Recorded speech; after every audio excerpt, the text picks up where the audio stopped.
Indevido é não só o que absolutamente não é devido, mas também o que é devido a outros. Se outro pagar ou se pagar aquilo que outro deva, como se ele próprio devesse.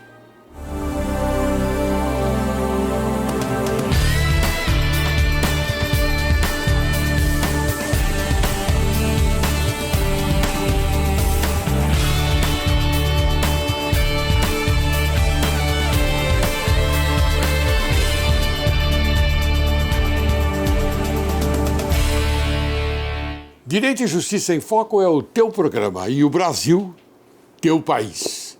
Inicio o programa de hoje com a seguinte reflexão. Pela inclusão de uma coisa, face a exclusão de outra. Consideração de sentença penal condenatória de primeiro grau em segunda instância. A decisão do Supremo Tribunal Federal sobre a prisão em segunda instância criará uma nova realidade de conceito importante para a sua definição e com amplitude em todo o território nacional. O provável empate entre os julgadores poderá receber o voto de Minerva do presidente da mais alta corte do país. Em primeiro lugar, tratando-se de aspecto ligado à coletividade, é vital guarnecer caminhos de proteção ao cidadão. Em segundo, temos que nos convencer que a Constituição Federal não é e nunca será um mar aberto de impunidade. E, por fim, a segregação, se não se fizer, poderá desaguar na prescrição ou uma década até o final trânsito em julgado.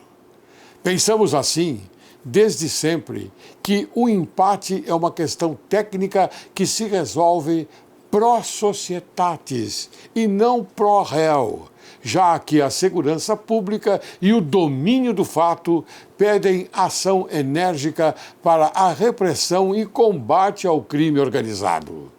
É impossível acreditar que em tão pouco tempo o Supremo Tribunal Federal pudesse fazer reviravolta e mudar de opinião justamente quando surgem quadro de grandes empresários e notórios políticos conhecidos pelo esquema de corrupção.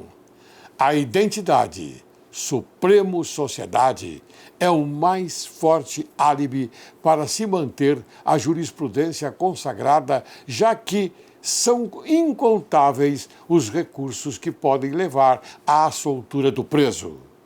E não sendo essa a intenção, teremos doravante uma jurisprudência, da qual a criminalidade será acentuada e acompanhada de uma impunidade constante, pois que com a certeza de um dia ocorrer o trânsito, até lá muitos delinquentes serão estimulados à continuidade delituosa sem medo de que aconteça qualquer reviravolta em razão do silêncio sepulcral de quem deveria zelar pelos bens superiores da sociedade e da cidadania. Hoje, Direito e Justiça em Foco apresenta a você, caríssimo telespectador, um programa sobre o tema Hotelaria, Casa e Vivência por um resgate da história brasileira. E para falar deste importantíssimo tema, convidamos o André Costa Pereira Grossi. Ele é empreendedor em São Paulo. Já atuou como estilista, modelista de moda em tricô e como empresário do ramo têxtil. Proprietário da Drops Estamparia e da Grossi Têxtil, que teve como principal cliente Zara Home.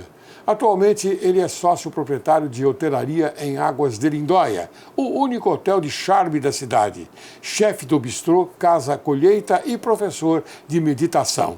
Idealizador do Spa Casa Grande. Poeta vencedor de 2 prêmios pelo concurso Fritz Teixeira de Sales. Seja bem-vindo, André. Muito obrigado, desembargador. Fico muito feliz com o convite. O convite foi feito a você pela sua grandeza, não só de espírito, mas também de cultura. Porque esse é um tema importantíssimo que nós apresentamos hoje, não é? porque o brasileiro, ou a sociedade brasileira, precisa ter intimidade com esta grandeza que é a hotelaria, casa e vivência. Ok? Sim, sim. Mas você disse que foi vencedor de 2 prêmios e você é poeta? Eu venho de uma família onde meu pai é um escritor, que eu sou muito suspeito para falar sobre o trabalho dele, eu sou apaixonado. E ele foi, desde quando eu nasci, eu já vejo meu pai sentado escrevendo, né? Que maravilha! Então isso vai levando a gente a conhecer a arte, a tentar seguir os passos, né, do pai. A gente sempre tem esse pai como referência e sem querer, a gente nega um pouco, mas depois de falar, eu sou meu pai mesmo e vamos lá. E a arte faz parte da nossa vida, né? Sim, sim, é a grande comunicação, né? A arte, ela comunica com a gente com palavras diferentes, né? Sim. A gente às vezes não tem todo esse arsenal de palavras para se comunicar e a arte faz isso muitíssimo bem, né? A poesia é um grande meio de comunicação, né? Sem dúvida nenhuma, ela é a grande revolução, né? Então você poderia recitar um poema? Claro, claro, claro. Bom, minha poesia, ela sempre vai por essa busca que eu tenho desse, né, como o senhor falou que eu sou professor de meditação também, então eu tenho essa busca interior sempre muito constante na minha vida, né? Como é ser professor? Antes de você recitar sim, claro. um poema, como é ser professor de meditação? Explica isso em rápidas palavras. Ensinar o impossível, né? Porque meditar, na verdade, existe muita informação errada. A gente acha que meditar é estar em silêncio, esvaziar a mente, nem sempre. O que a gente procura nessa aula de meditação é ensinar a pessoa a estar em estado meditativo, ou seja, em estado de conexão com Deus, em qualquer lugar. Ela pode estar assim na fila de um banco, no supermercado, de olhos abertos, né, que é um pouco o que Jesus fazia, né? É estar em estado meditativo, estar sempre em comunhão com a grande sabedoria universal. Então essa que é o propósito da meditação, deixar você consciente do estado, do exato momento, não o esvaziar a mente. Claro que existe essa filosofia também, existe essa técnica, mas não existe só essa, né? A gente vai para esse lugar para a gente ficar em silêncio um pouco, mas para depois conseguir esses outros lugares que são, ao meu ponto de ver, mais interessantes. Muito bem, você falou em Jesus e eu vou naturalmente fazer uma colocação. Jesus era peripatético. O que significa peripatético? Ele ensinava andando. Era isso. Sim. Às vezes você diz, poxa, como Jesus peripatético? Ensinava andando. É isso? É exatamente isso. Dizem, né, que nesse meio de meditação a gente trata os crísticos, a gente fala, né? Os grandes ensinamentos dos grandes sábios da humanidade.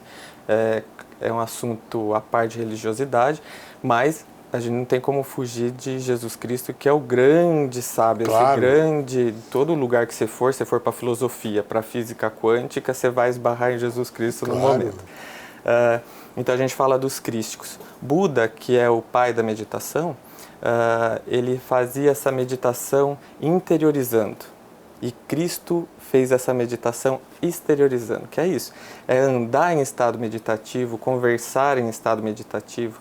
Não saiu do processo do Buda, que é essa meditação de entrar, né, para o seu eu. E Jesus fez essa meditação de sair para fora, né, de meditar. E por isso que ele curava. Sim. Porque ele estava em estado meditativo. Então ele era a própria ressonância do divino. Então ele andando, curando e conversando em estado meditativo. Você fez uma relação de Buda, né? Buda é o Deus da Índia, não é? Sim. Que Buda foi um personagem muito importante, que felizmente estava naquele momento ensinando também, não é? Ensinando, só que num lugar completamente diferente daquele de Jesus. Exato. Buda dá um ensinamento fantástico, aliás, igual o Cristo também dá, que Buda, ele era um príncipe, né? Que era um príncipe Siddhartha. Isso, Isso? Ele sai do castelo dele, né? Ele vai para o mundo, que é isso. Mas ele não conhecia os desafios. Os né? desafios fora do castelo. Isso. Porque ele viveu uma vida de príncipe, ele tinha tudo o que o melhor podia lhe dar. Exatamente. Ele fez um movimento que hoje, na nossa sociedade, a gente faz o contrário do que Buda fez. Buda saiu do conforto e foi visitar o caos, né? A gente foge do caos para o nosso conforto.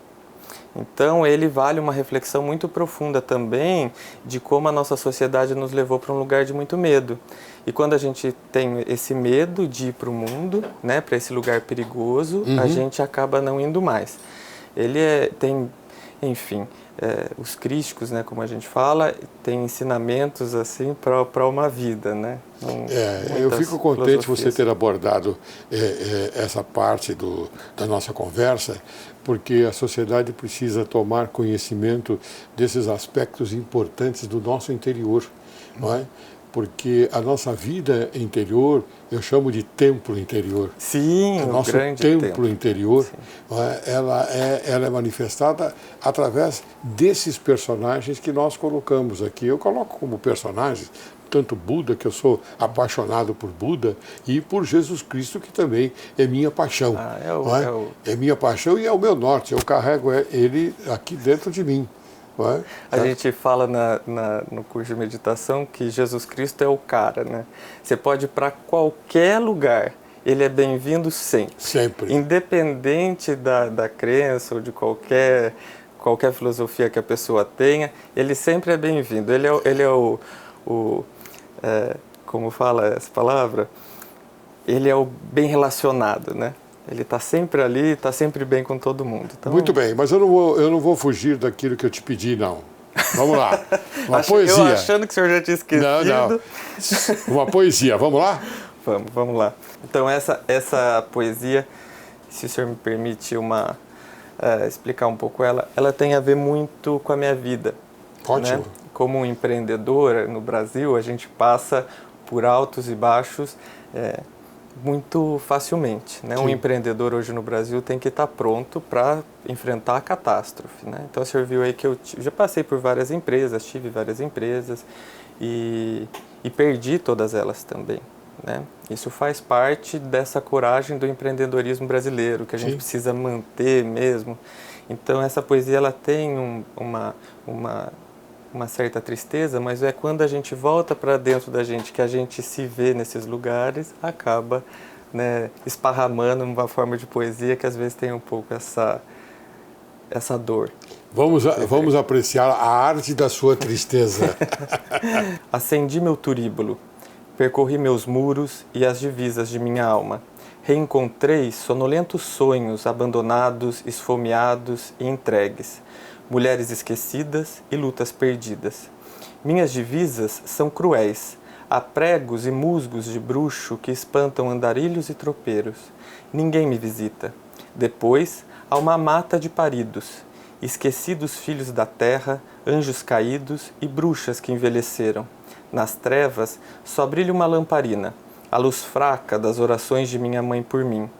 Me afasto, mas quase fico. Volto para casa, fecho as janelas e as portas, deito os retratos. A luz que o sino refletia perdeu-se na 30ª badalada de minha vida. Minha alma não soa mais, somente ecoa o que calo. Muito bem, parabéns. Obrigado. E eu fiquei muito contente porque você coloca como ídolo, né, na sua vida a sua mãe. Sim. É o nosso grande ponto de apoio, né? Não tem como fugir da mãe.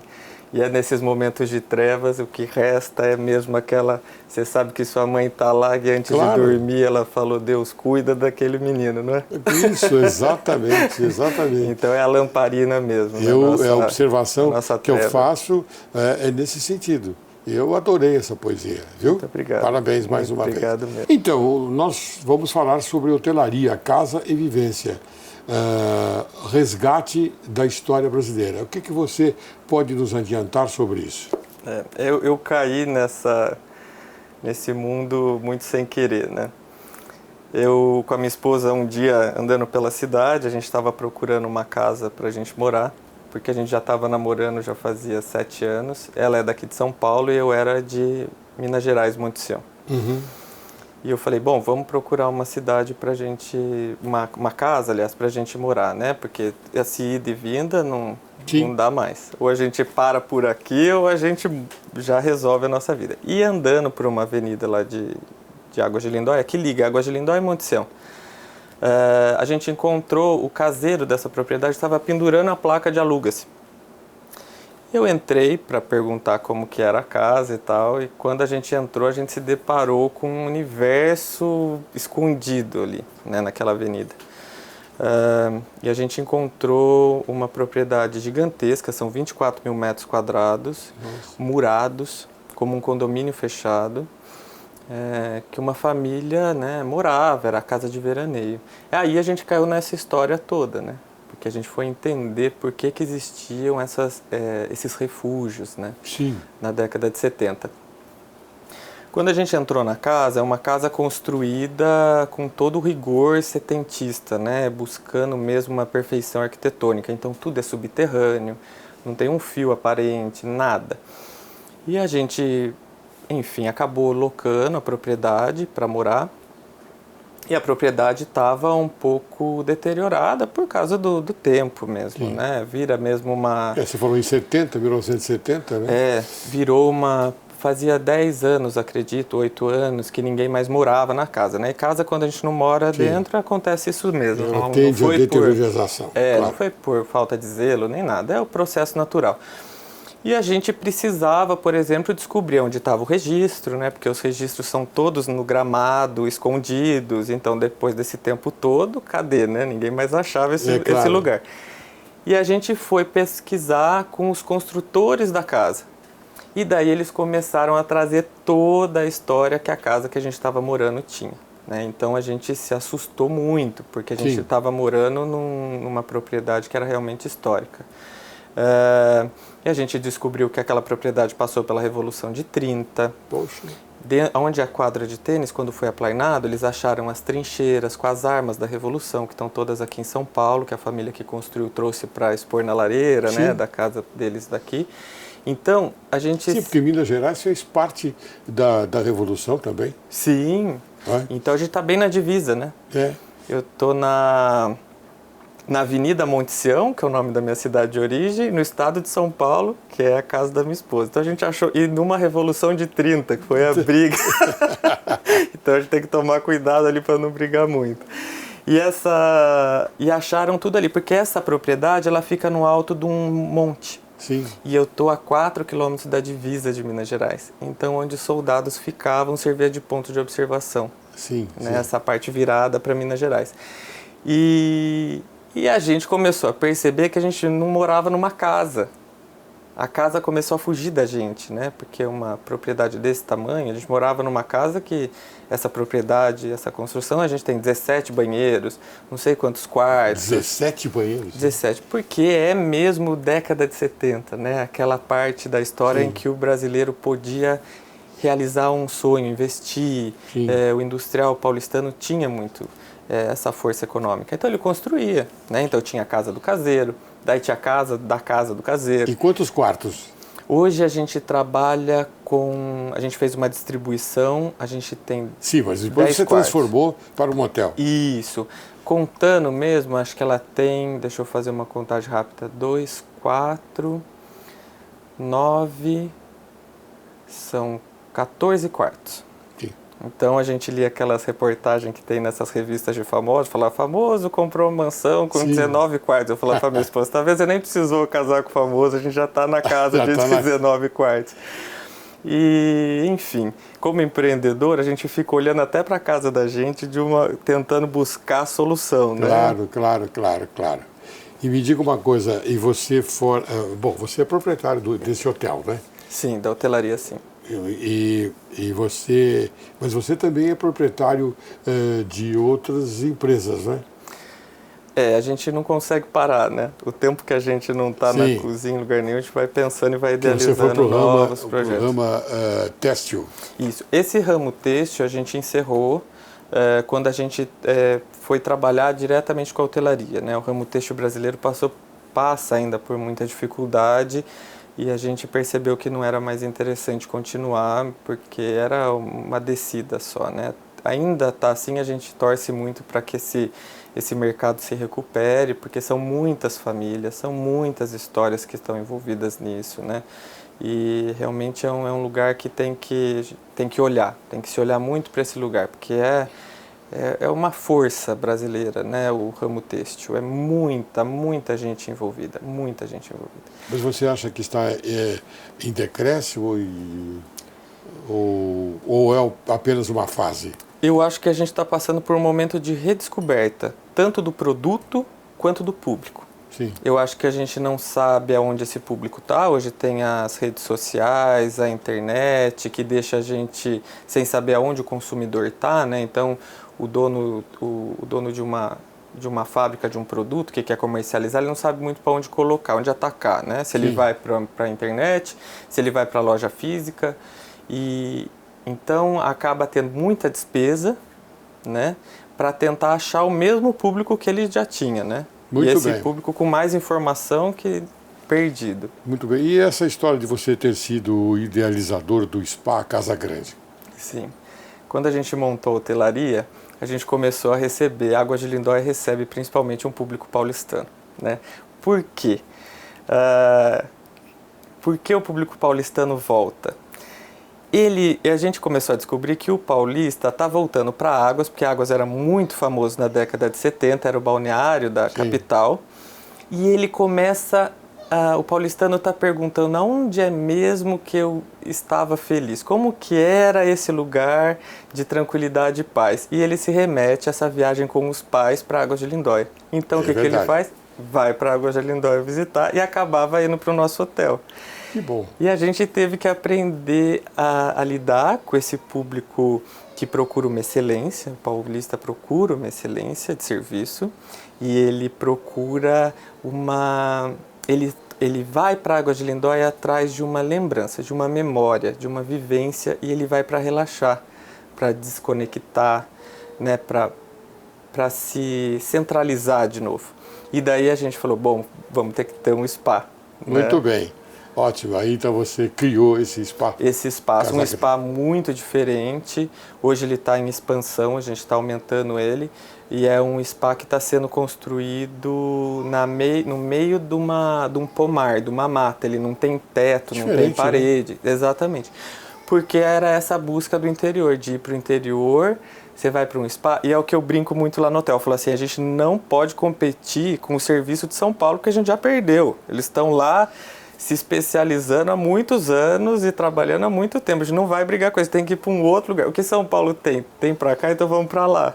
né? Muito bem. Porque tem que fugir mesmo porque senão é uma guerra perdida. Não adianta nem brigar que a gente vai perder. Muito bem. André, eu agora vou chamar um pequeno intervalo e depois, então, no segundo bloco, nós vamos conversar mais sobre esse tema que nós colocamos hoje em pauta, tá bem? Tá ótimo. Tá bom? Você aguarde que logo, logo retornaremos.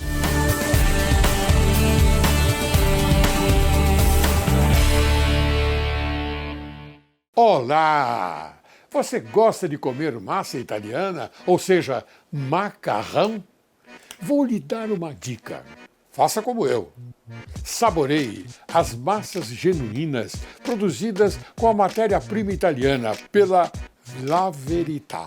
São massas deliciosas. Fusilli, gnocchi, ravioli, penne, spaghetti, fettuccine, rondelli, lasanha e outras também de excelente qualidade.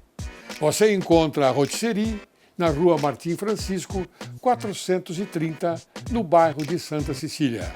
Para mais informações, acesse o site abaixo. Olá! Seu filho tem demonstrado medo? O medo faz parte da vida. As crianças demonstram alguns medos específicos como medo do escuro, monstros, ladrões, fantasmas, entre outros. Nestes momentos, cabe aos pais orientá-los a enfrentar essas sensações de forma saudável. Uma dica: converse com a criança.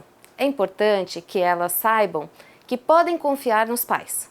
Passem confiança e segurança. Demonstrem paciência ao escutá-la. Digam que ter medo é normal até para os adultos.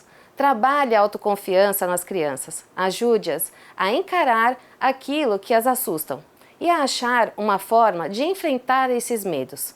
Apoie seu filho para que ele consiga entender esse sentimento e possa usá-lo como aliado para vencer os desafios da vida. Obrigada e até o próximo programa.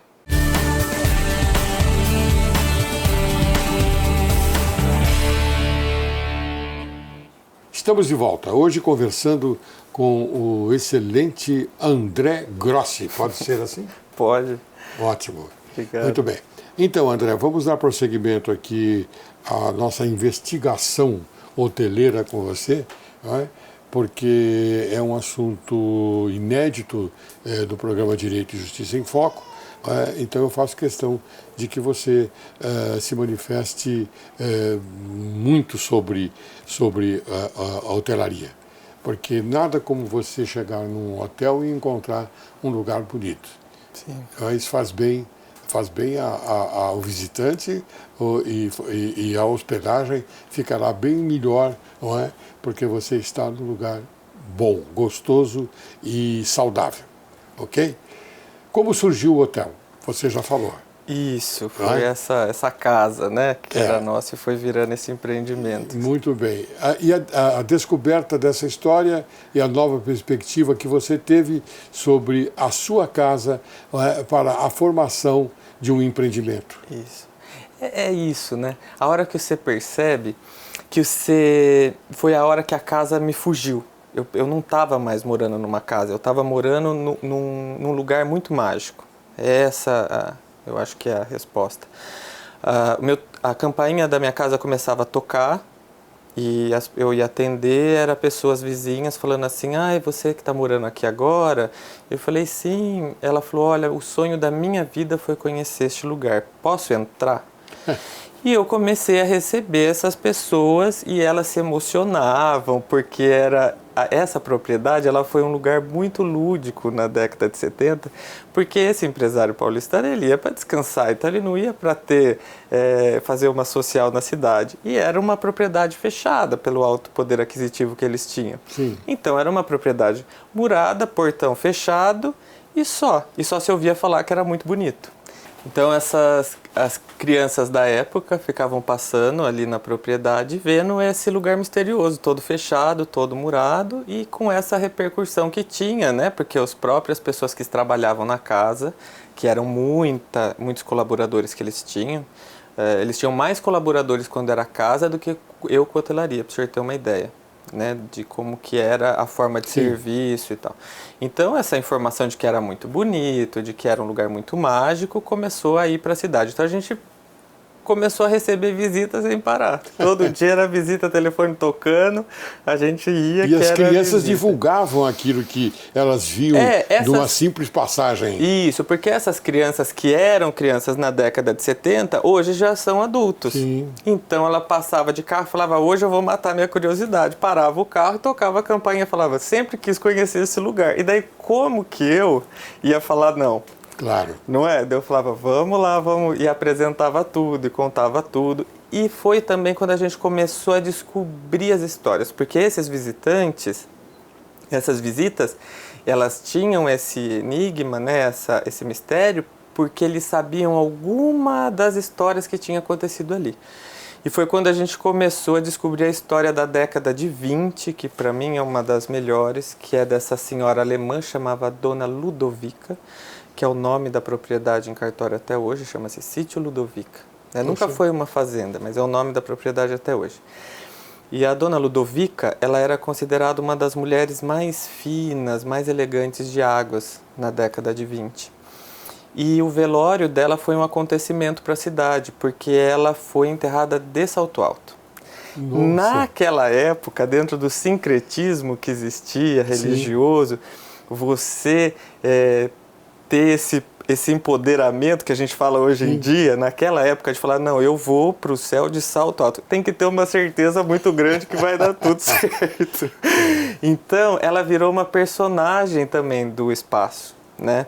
E a gente sabia que o proprietário, o construtor daquela casa da década de 20 não devia ter uma carga, né? Porque o nosso interior é muito pobre, né? Era muito pobre, né? Então, o imigrante, principalmente, não tinha dinheiro para construir casa com fundação. Então, quando a gente encontra uma casa que resistiu ao tempo no interior, é muito raro. É muito raro. E essa é assim? Essa é original da década de 20. Então, a cozinha é de azulejo português, a casa é um show à parte, assim, é uma gostosura, sabe? É uma casa que é o xodó hoje nosso. Muito bem. Então, eu queria que você informasse o nosso telespectador o que significa vivência, para depois, então, você poder naturalmente falar sobre a proposta para uma hospedagem em seu hotel, e você vai falar também um pouco sobre esse novo conceito que conduz hoje em dia a relação de compra e consumo, e também qual a vivência que propomos que você propõe, para o seu hóspede. A vivência é a hora que a gente começa a entender o consumidor, pensando friamente, só mesmo em venda, em produto, em arrecadação, você precisa se aprofundar a entender quem é o seu consumidor. Se abrir um hotel, ótimo, maravilhoso, quem é esse consumidor, né? E daí, da hora que a gente começou a entender quem é o consumidor de hotelaria brasileiro hoje, né? Porque o mundo está muito globalizado. Então, para o senhor pegar o seu tempo, que é extremamente difícil de você pegar, e ir para Águas de Lindóia, você está indo procurar uma coisa muito específica, porque você pode ir para qualquer lugar. Concorda? Sim. Então, o que esse hóspede está vindo para Águas de Lindóia? E daí a gente começou a entender essa história, começou a tudo se fundir, né? Tudo fazer sentido. Então, essa história da década de 70, principalmente, com a procura do hóspede, que era o quê? Vivenciar o que ele viveu antes. Vivenciar uma história. Vivenciar uma proposta. O que é vivenciar? É mais do que consumir, porque eu posso comprar um artigo, por exemplo, eu vou e compro um livro. Não, um livro é uma vivência, né? Mas vamos supor, eu vou lá e compro uma calça. Eu vou vestir a calça, né? Então, quando ele compra uma vivência, ele compra uma memória. Ele compra um tempo para ele recordar lá na frente. Então, é isso que ele está fazendo quando ele vai viajar. Ele está indo vivenciar uma coisa que para ele depois ele vai poder relembrar e falar, lembra quando a gente esteve naquele hotel em Águas de Lindóia que era uma casa? Sim, sim. Aí isso virar um assunto, isso vai para frente. Então, ele vai consumir isso, ele vai consumir uma vivência. E a gente percebeu que então o que a gente tinha que oferecer para esse hóspede não era uma hotelaria, que é aquilo que eu falei e volto a falar, que é assim, porque o hotel, não tem lugar com melhores hotéis que São Paulo. Você concorda? Se ele for só para dormir numa cama, ele fica aqui, porque aqui é o melhor serviço, é o melhor tem que ter uma atração. Tem que ter acoplada a Águas de Lindóia, que é o produto que é chamariz, ou seja, a água de Lindóia. Exatamente. O charme da cidade que tinha na década de 70, né? Porque era uma cidade de muita expansão econômica naquela época, teve muito investimento. Então, a gente teve Bulemarques aí fazendo o paisagismo da praça principal, Perfeito. do balneário, grandes arquitetos, uma arquitetura setentista riquíssima, riquíssima. Então, é a água mais radioativa do mundo, não sei se vocês sabem disso. A água de Lindóia tem a água mais radioativa do mundo. Quem descobriu esse poder da água foi ninguém menos que Madame Curie. Então, você veja qual era... Madame Curie era da cidade? Não, a Madame Curie era casada com Linus Pauling, a primeira mulher prêmio Nobel de química ou física, química, não me recordo. Mas foi a primeira mulher prêmio Nobel. Então ela que foi para águas, veio e descobriu a radiação da água, descobriu o poder que essa água tinha. Mais tarde tem relatos de que a NASA pega essa água e manda para o espaço. Por quê? Por ela ter uma radiação, quando você invasa ela não se contamina. Então é uma água que você pode mandar para fora porque ela não vai desenvolver organismos, entendeu? Então ela se mantém intacta quando pegada bem na fonte com essa radiação e envasada direito. Então é uma cidade que tem um poder turístico muito forte, muito, muito forte. É uma cidade lindíssima, a arquitetura, as ruas, é tudo muito bonito. E a gente entendeu que esse hóspede ia para lá, né? E ele queria encontrar esse charme, né, que tem na mente dele, na lembrança dele, na memória dele. Então, os grandes hotéis como tem o Hotel do Lago, o Hotel Glória, que foram grandes hotéis, né, de grandes personalidades brasileiras. Isso no centro da cidade, né? No centro da cidade. Essa propriedade nossa, por exemplo, ela surge por isso. Esse turista vai para o hotel, por exemplo, para o Hotel Glória, né, que na época, até hoje é um grande hotel, é lindíssimo. Ele ia para lá, para a cidade, ficava nesse hotel que era do governo, e daí ele falava, gostei da cidade, quero morar aqui. Comprava uma propriedade, que foi o caso da história da nossa, uma pessoa se encantou pela cidade, comprou a propriedade e fez seu refúgio. Sim. Então, era isso desde o princípio que o turista de Águas de Lindóia ia procurar, esse refúgio. Então, a gente quis recriar esse refúgio, essa casa de refúgio, essa hotelaria, que é um pouco diferente por ser uma casa. Né? Então ele vai para a casa dele. Aproveita-se e se coloca um ambiente familiar, não é? Exatamente. Porque a partir do momento que você mistura a sua casa com a hotelaria, você está recebendo o seu hóspede na sua casa ao mesmo tempo. Né? Então é uma relação de confiança muito profunda. Porque na sala tem ainda porta-retrato da minha família, tem o presente de casamento que eu ganhei que está ali na estante, tem as cristaleiras, então Tem o retrato da Olívia. Tem o retrato da Olívia, que é sua agora, filha. Sim. E daí tá quase só não põe por tudo porque não me deixam, né, também. Então é uma relação de muita confiança. E o hóspede, quando ele chega, ele entende isso imediatamente, né? Porque o ambiente, ele por si só, ele fala, né? Então a pessoa, ela chega, ela já entende, o hóspede chega, ele entende como funciona, qual que é a proposta do hotel. E essa é uma relação mesmo, a gente tem uma relação muito próxima, né? Normalmente a gente vira grandes amigos dos nossos hóspedes. Muito bem. Eu queria que você agora, então, explicasse aqui para o nosso telespectador como foi o surgimento da gastronomia do seu hotel. Sim. Gastronomia do hotel. Isso é muito importante. E se existe relação também com esse conceito de vivência. Sim. Quer dizer, fazemos um paralelo sobre isso. A gastronomia, não é difícil a palavra, mas é gastronomia e a relação com a vivência.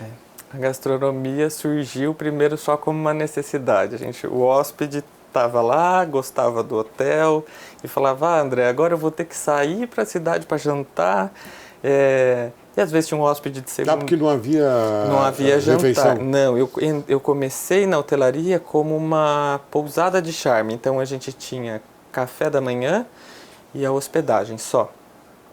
Que foi quando a gente começou a entender esse público, que foi quando a gente começou a lançar esses outros serviços para atender a necessidade desse público de excelência e de exigência que é o paulistano. E ele falou, André, mas agora eu vou ter que sair lá para a cidade para comer alguma coisa, como fica? Às vezes tem um hóspede de segunda-feira e cidade de interior na segunda-feira funciona diferente, né? Sim. Não é tudo aberto, não é um São Paulo. Então ele falava assim, faz um ovo, faz qualquer coisa. Eu falava, como que eu vou servir um ovo para essa pessoa que está na minha casa, né? Eu não faço isso para ninguém, não vai ser agora. Eu falava, não, então vamos fazer um risoto, gosta de risoto? E daí a gente acabava, né, ali fazendo um risoto, tomando um vinho.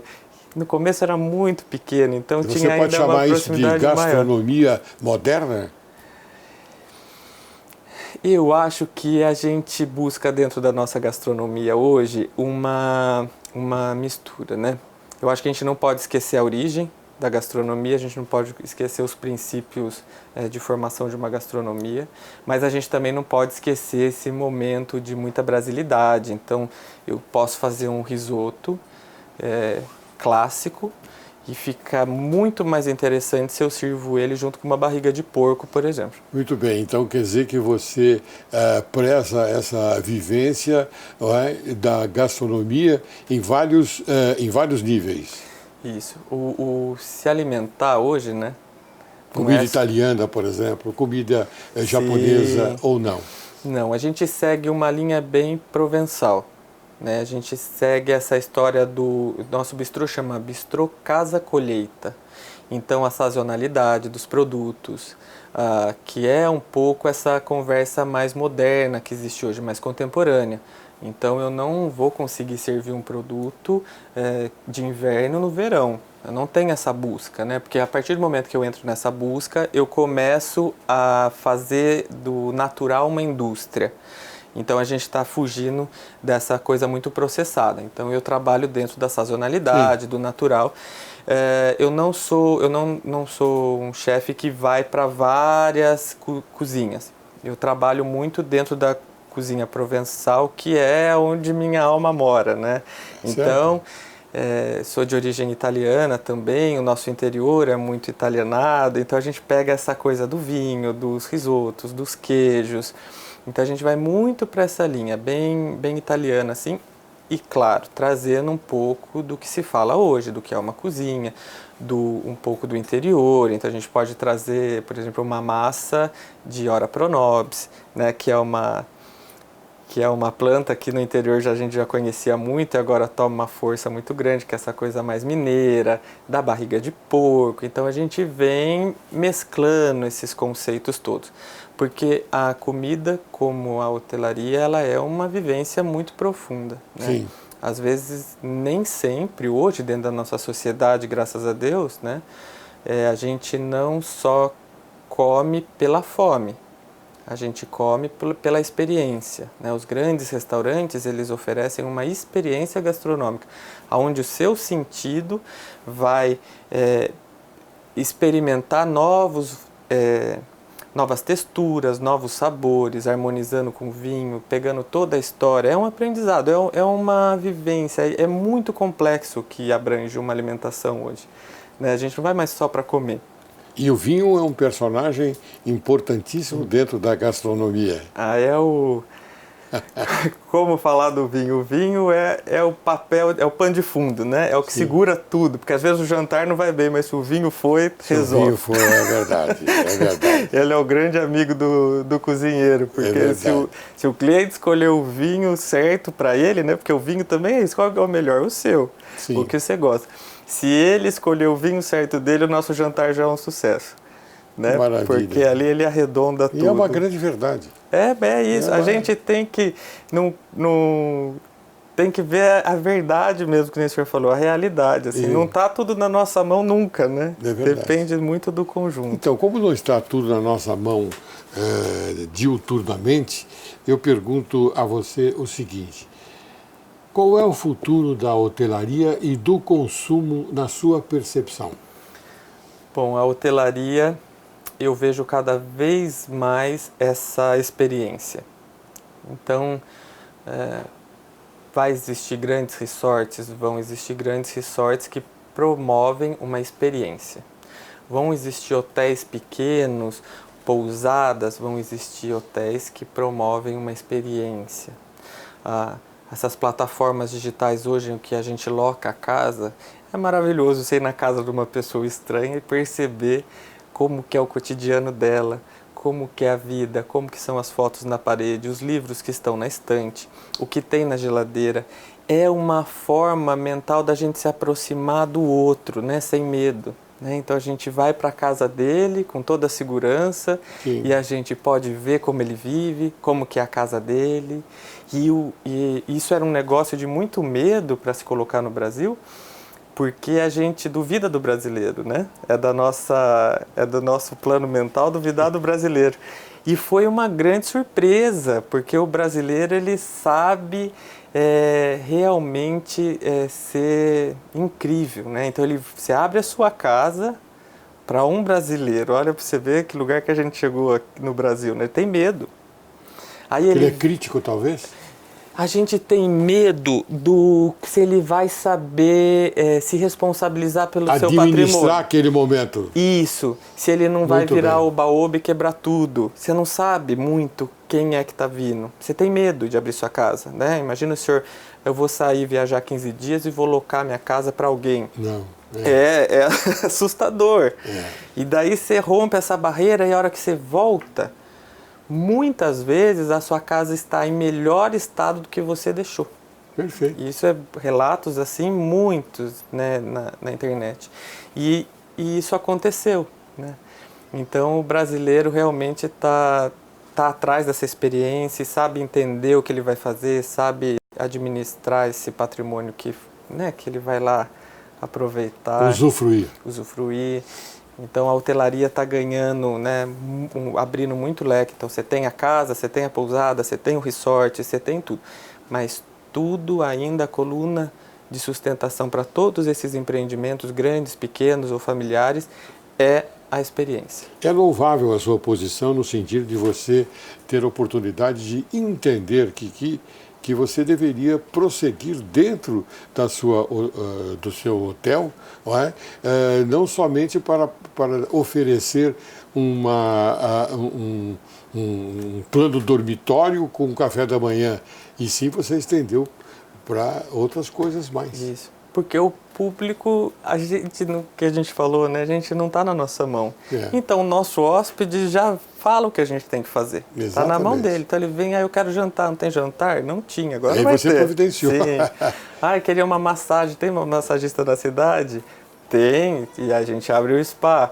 E a gente vai formando o conceito com essa troca.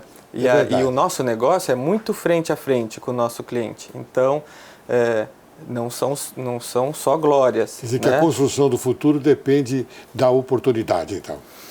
Depende da oportunidade, depende desse feedback do cliente, dessa troca, né, de não se fechar. Eu acho que crescer hoje em dia é não se fechar, não se blindar. Um dia eu escutei uma coisa muito interessante. Eu falei assim, o dia que você chegar na sua empresa e você falar está tudo bem, vende porque você vai quebrar.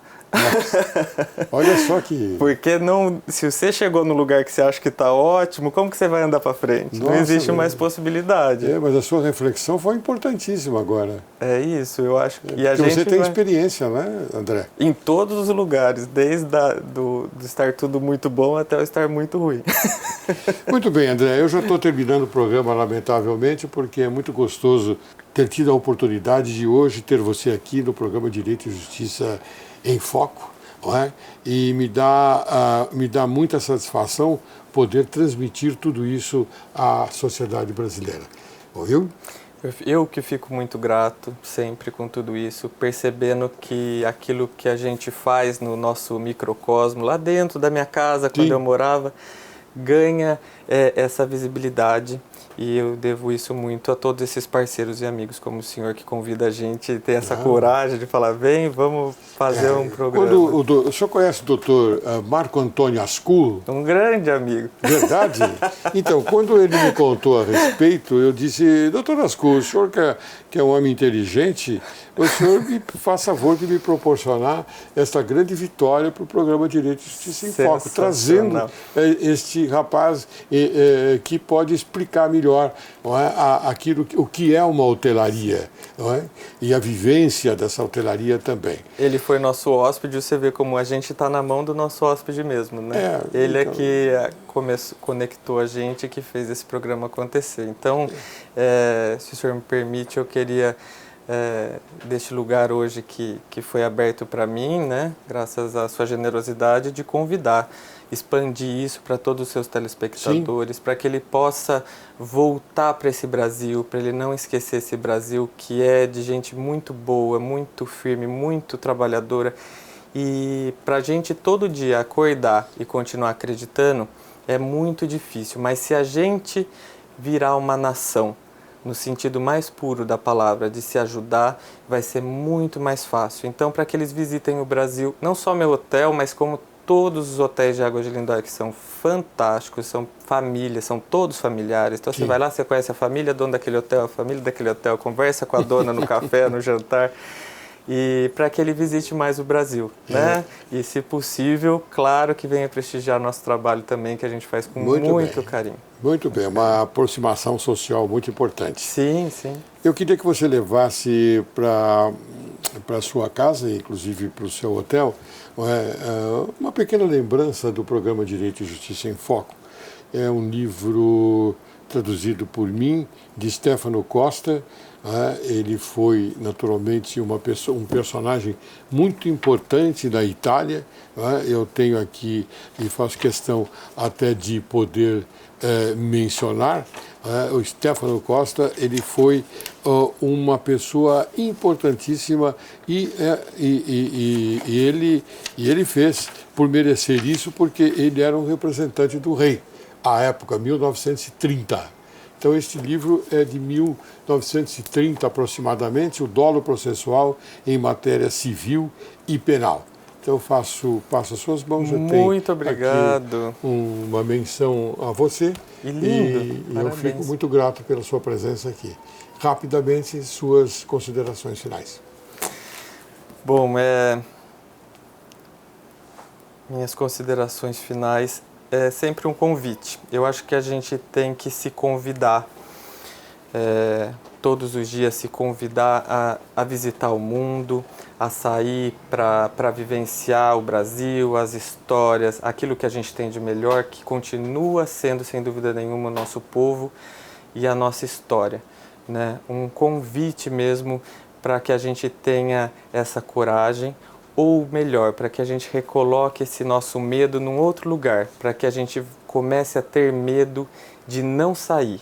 E ao invés de ter medo de sair, que a gente troque esse lugar do medo, que a gente tenha medo de ficar. E o Brasil precisa muito, acho que hoje em dia, desse medo de parar, né? E se a gente, todo mundo, colocar esse medo no lugar certo, a gente vai ser a potência que a gente mereceu ser desde sempre. Eu quero aproveitar e ratificar e assinar embaixo essa sua colocação, porque hoje nós vivemos sob a tutela de um presidente correto, honesto, não é? E que é o Jair Messias Bolsonaro. E eu fico muito contente em falar isso, porque não é que eu sou fã dele, é que eu vejo a coisa, o Brasil progredir nas mãos desse homem. Então nós temos que dar toda a credibilidade a ele, e você falou muito bem. Nós temos que vivenciar. Então você leva esta vivência... E é lindo, parabéns, um trabalho maravilhoso. Esta vivência. Parabéns mesmo. E eu vou encerrar o programa. Tá bom? Muito obrigado mais uma vez, doutor. Ótimo. Encerro o programa de hoje com a seguinte reflexão. Expulse-se a ovelha infectada para se não infectar todo o rebanho.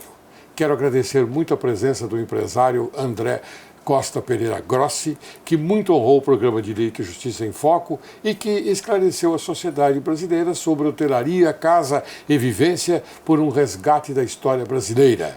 O programa Direito e Justiça em Foco tem como objetivo trazer convidados deste quilate que consigam informar a verdade sobre fatos veiculados nas redes sociais e da história, transmitindo sempre a verdade sobre a questão abordada. Assim, espera-se que a conversa de hoje tenha a força e a energia de aproximar a sociedade brasileira com o objetivo de alimentar e conservar sempre vivo no coração humano o lume sagrado da honra, da independência, da magnanimidade, do patriotismo e da consciência pública, preservando os sentimentos de direito e de justiça. Muito obrigado, André. Foi um prazer. Eu que agradeço. Mesmo.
C'est un